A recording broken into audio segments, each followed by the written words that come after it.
Aray ko, nasasaktan ako. Pay. Jeffrey, ano nangyayari sa'yo? Pay. Pay. Sorry, Pepay. Sorry, hindi ko sinasadya. Hindi ko sinasadya. Nadala lang ako. Pepay, nadala lang ako sa galit ko. Pero hindi ko sinasadya. Sasaktan ka. Pepay, sorry. Sorry, Pepay. Sorry.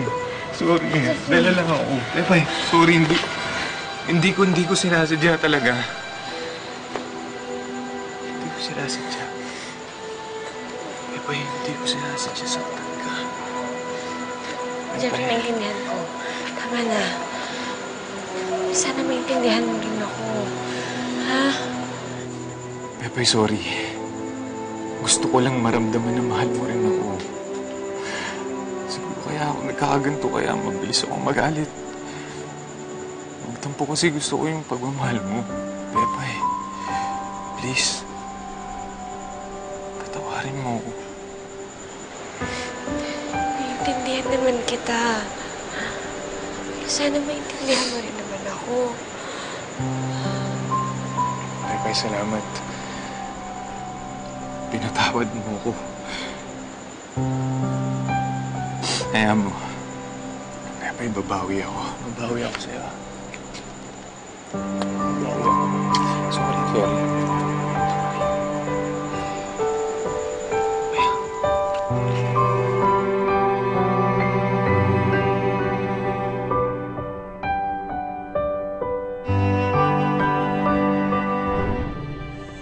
Oh, Pepay. Bakit parang hindi ka naman masaya? Grabe kaya. Maki, naguguluhan kasi ako kay Jeffrey. Nakakatakot siya magalit. Tapos kapag nagsasorry naman siya, sobra-sobra. At least, friendship, nag-a-apologize siya. Tingnan mo naman bumabawi. At pinapakita niya talaga na mahal ka niya. Friendship, mahal mo ba si Sir Jeffrey? Siguro. Masyado kasi ako nabibilisan sa mga nangyayari sa amin.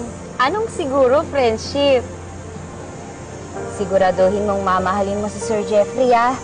Di nga siya perfect, pero minsan lang ang isang Prince Charming na katulad niya sa buhay mo. Swerte ka na sa kanya, Pepay. Promise. Pepay?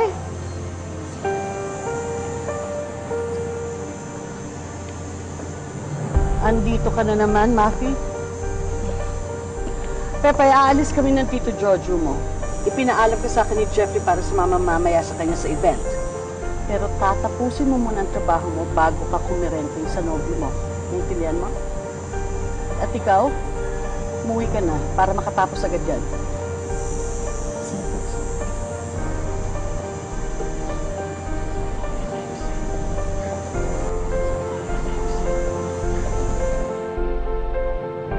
Ano raw?